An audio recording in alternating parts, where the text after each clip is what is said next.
வணக்கம். ஆணுறுப்பினுடைய நுனிப்பகுதியில் வெண்மை நிறமான படலம் பல பேர் பார்த்துட்டு பயப்படுறாங்க. இது ஒரு இயல்பானது. உள்புறம் இருக்கும் அந்த சிவந்த நிற ஆணுறுப்பினுடைய முனைப்பகுதிக்கும் மேலே இருக்க தோலுக்கும் இடையில் ஸ்மெக்மா என்று ஒரு திரவம் சுரக்கும். இந்த சுரப்பி எங்கே இருக்கும்னா கீழ்ப்பகுதியில் ஃப்ருனூலம் என்ற தோலும் ஆணுறுப்பு அட்டாச் ஆகின ஒரு பகுதி இருக்குது. அதுதான் ஆணுறுப்பினுடைய ரொம்ப சென்சிட்டிவான பகுதி. அதற்கு ரெண்டு பக்கத்துலேயும் சின்ன சின்ன சுரப்பிகள் இருக்குது. அங்கேருந்து ஸ்மெக்மா என்ற ஒரு திரவம் சுரக்கும். அது காய்ந்து போயிட்டால் வெள்ளை நிற படலமாக மாறிடும். இதை பார்த்து பயப்பட வேண்டாம். டெய்லி காலையில் குளிக்கும்போது நீங்கள் ஒரு சுத்தமான நீரில் அதை கழுவுனா போதும். சோப்பு போடக்கூடாது. ஏன் சோப்பு போடக்கூடாது? சோப்பு நம்மளுடைய தோலுக்கானது. தோலில் 7 அடுக்கு இருக்குது.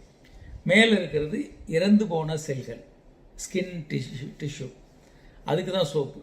உள்ளே இருக்கக்கூடிய ஆணுறுப்புக்கு அந்த சோப்பு போடக்கூடாது. கண்ணுக்கு நம்ம சோப்பு போட்டு கழுவுறது இல்லை, அது மாதிரி ஆணுறுப்புக்கு சோப்பு போட்டு கழுவக்கூடாது. இந்த ஃப்ருனூலம் என்பது தான் ஆண்களுக்கான மிக மிக சென்சிட்டிவான ஒரு உறுப்பு. ஆணுறுப்புலேயே ரொம்ப சென்சிட்டிவான இடம் என்பது அந்த ஸ்மெக்மா, அந்த ஃப்ருனூலம். அந்த ஃப்ருனூலத்தை ஒரு பெண் நாக்கு வச்சு தூண்டும் போது ஆண்களுக்கு உச்சகட்ட கிளர்ச்சி கிடைக்கும். ஒரு பெண் எப்படி ஆணை அதிக இன்பத்துக்கு உள்ளாக்குவதுன்னு நேர் ஒருத்தர் கேட்டிருந்தாங்க, நண்பர் கேட்டிருந்தார்.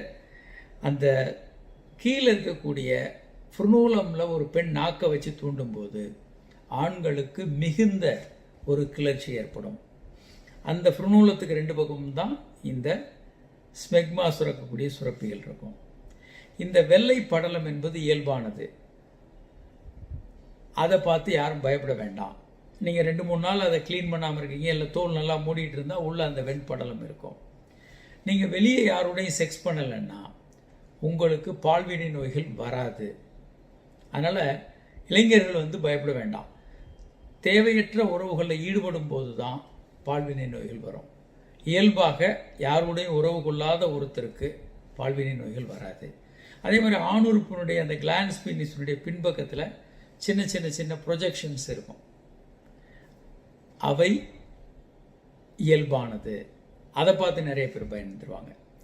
சின்ன சின்ன மாற்றங்களை உத்து பார்த்து நிறைய ஆண்கள் பயப்படுவாங்க. அது தேவையற்றது.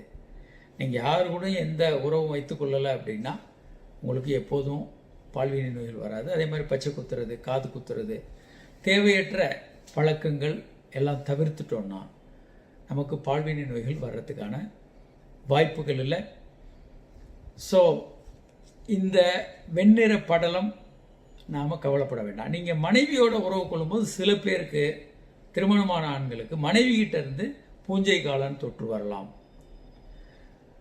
பெண்ணுறுப்பில் கொஞ்சம் பூஞ்சை காளான் தொற்று எளிதாக இருக்கும். ஏன்னா அது ஒரு ஈரமான ஹோலாக இருக்கிறதுனால அங்கே பூஞ்சை காளான் தொற்று இருக்கும். நீங்கள் உறவு கொண்டவுடனே உங்களுக்கு அந்த தொற்று வரலாம். அதுவும் ஆபத்து இல்லாதது. அதுக்கு மருந்துகள் போட்டோன்னா அந்த பூஞ்சை காளான் போயிடும். அதை பற்றியும் பெரிய அளவுக்கு கவலைப்பட வேண்டாம். அதனால் பெரும்பாலான இளைஞர்களுக்கு இந்த பயம் இருக்குது.